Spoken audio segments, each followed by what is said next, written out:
Hello, Disney enthusiasts! It's Michele with Disney Uncorked, and today we are embarking on one of the most fun annual events at Disney World, the 2024 Epcot International Food and Wine Festival. This includes me taking on the unnecessarily spicy yet extremely tasty Carolina Reaper Pepper Curry Wings at Brew-Wing Lab at the Odyssey Pavilion. So, stick around, my friends, and see me try these wings and find out whether I rise like a phoenix or I will go down in flames.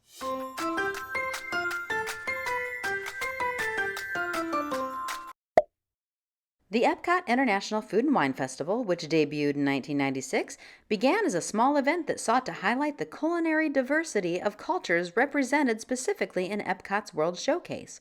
Over the years, it has evolved into one of Walt Disney World's most beloved and longest-running annual festivals, drawing food enthusiasts from around the globe.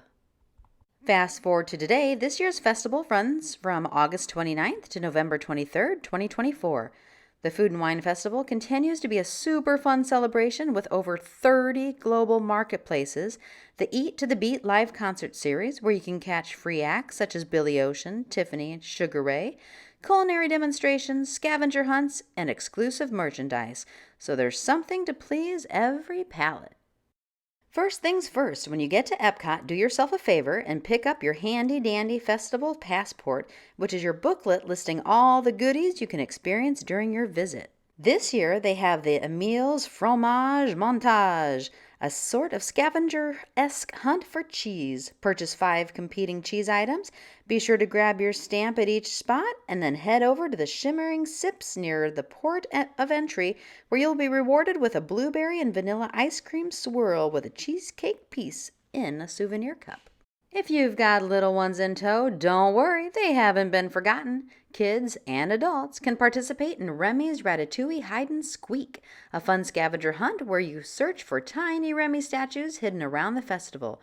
Once you find them all, you can redeem your completed map for a prize. So to provide some pro tips for a great festival day, go early. If you want to avoid the biggest crowds, try to arrive right when the booths open. You'll have a better chance of snagging a table or finding some quiet space to enjoy your food. We found that some spots open at 10 while others at 11. Hydrate. Florida has been so incredibly hot, folks. Make sure you stay hydrated between all the food and drinks. And be sure to plan ahead.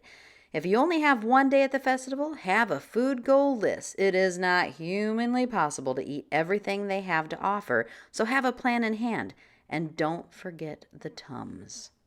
All right, folks, it's time to get down to it. Each year we like to approach the festival a little differently, and this year we decided to let fate decide our experience. So we put all the possible food marketplaces in a hat and drew 10 locations we would visit. So, without further ado, here we go! First up, we are heading to France. France is always a fan favorite and arguably my favorite spot in all of Epcot. We sampled the brioche aux escargots, an escargot brioche with garlic and parsley cream. The brioche was really good and was having me channeling my inner French woman. As I said oui oui with each bite, it was filled with plenty of escargot and the sauce was delicious. I also paired the brioche with the Masla Chevalier Pinot Noir, which had people asking, "Hey, where did you get that?" Second stop, India. The India booth is located near China on the Walkover Bridge. This year we tried the potato and pea samosa with coriander lime cream. These were excellent. These potato and pea samosas packed more punch than a Bollywood dance number. Crispy, light, and full of flavor. These were absolutely stuffed with potato and pea goodness. We paired these with the United Brewing Taj Mahal Premium Lager. The whole meal was excellent. Now over to Belgium, located between Morocco and France. For our team, Belgium was a standout. We all loved the beer-braised beef served with smoked Gouda mashed potatoes. The beef was so tender and the sauce was absolutely perfect. Jean-Claude Van Damme for sure would have done the splits between 2 festival tables in approval. We also tried the Dragon Wit beer. This beer, although not my favorite of the day, packed a wallop. We were told it had one of the highest APVs at the festival. Next up, the Pão de Queijo, a cheese bread located over at Brazil. Ah, is this the best bread ever? To me, it just might be. No joke, after one bite of this cheese bread and I am ready to samba my way through Carnival. This is a perfect liquor soaker upperer between drinks. We sampled the Xingu Black Beer, a very dark, almost stout-like beer. I enjoyed it. My team did not. However, I love Guinness, and I thought this was kind of similar. Ora passiamo all'Italia. We had our reservations about this one, Italian-style nachos, which consisted of homemade beef ragu, pasta chips, tomato sauce, and dried ricotta cheese. Although this dish was not very visually appealing, it turned out to be pretty good. The pasta chips were light and crispy, the ragu was very tasty. Just don't focus on all the grease that will be on the bottom of your plate. No, you're not eating a Taco Bell, although it might cause flashbacks. I would say the Italian-style nachos are the type of snack you want at about 1 a.m. in the morning after a few too many Peroni Pilsners. That is faux show. Now over to Coastal Eats, located outside of Connections Cafe on your way to Mission Space. I think my team maybe cheated on our food raffle because they were all hoping we would land at Coastal Eats. And who wouldn't want to go? I mean, roasted, warm water lobster tails with garlic butter and jumbo shrimp cocktail. The location is arguably the most highly sought-after spot in all of the festival, and it's not hard to see why. Both the lobster tails and the shrimp are so good. We decided not to eat at Flavors from Fire. The menu really didn't speak out to us on our visit, but I did try the Four Virtues Bourbon Barrel Zinfandel, and it was outstanding. So don't pass that one up. We then headed over to Festival Favorites, located right next to the Communicore stage, where we sampled the kielbasa and potato pierogies with caramelized onions and sour cream. Let me preface this by stating that one of my passion foods are pierogies. These are not that. There is no way these are homemade. These are like the pierogies you get in the freezer section at your grocery store. They should definitely be a skip unless you would like an extremely small bite of kielbasa, which was actually pretty good, and the sauerkraut was pretty tasty as well. We paired the pierogies with a Three Daughters Brewing Beach Blonde Ale, which was pretty tasty. Now over to one of the food samples we were looking most forward to, the filet mignon with mushrooms, boursin garlic, and fine herb mashed potatoes and butter in Canada. Was it worth the wait? Absolutely not, I'm sorry to say. This filet mignon left me colder than a Canadian winter. Sorry, but this one's more of a than an amazing. Filet mignon is supposed to be one of the most tender pieces of beef. This was not that. It was rather chewy, and if you had an issue with salt, you want to avoid the mushrooms. On a good note, the taters were tasty and the butter was excellent. We sampled the Collective Arts Brewing Audio-Visual Lager, and we have to say it was very good.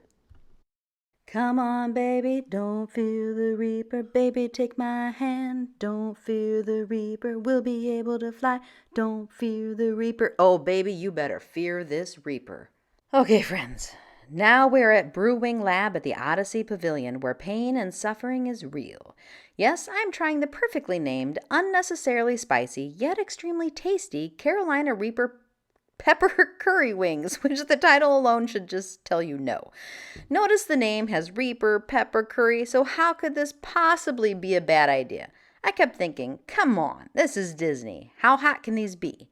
Well, you know, when the person handing them to you says, good luck, that's a good indication if you didn't get it from the title alone.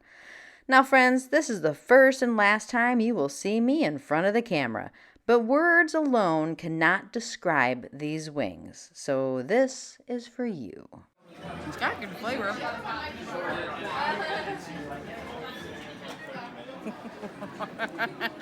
That's hot. Ooh, that's hot. My eyes are watering. She hot. Ain't no lie. That's a one and done wing right there. Okay. I might be half a wing done. Oh man, my face getting red. It's not getting red? Oh man. Ooh, baby. Ooh, that's 100% pain right there.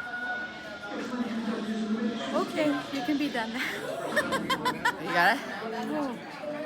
Absolutely tasty torture. My glasses are slipping off of my nose. It is so sweaty. Oh, my lips hurt so bad. And that's 3/4 of one wing. Those should be outlawed. Ooh. So, is the 2024 Epcot Food and Wine Festival worth your time, wallet, and potential visit from the Grim Reaper? 100% yes. Our team had an absolute blast letting fate decide where we went, and we enjoyed most everything we tried. The festival is not just about food. It's an event that brings people together, celebrates cultures, and offers entertainment to boot. Just be ready for those crowds and be ready to pace yourself. So, are you a spice fan and have you tried or want to try the Reaper wings at the festival? Drop me a comment below. I would love to hear about it because, as the old saying goes, misery loves company. Cheers, my friends! So I'm sitting outside Geyser Point at Wilderness Lodge, and all I have been thinking about are these wings since I left Epcot, and I cannot help but just not eat them because they're so good. So, self-destruction time.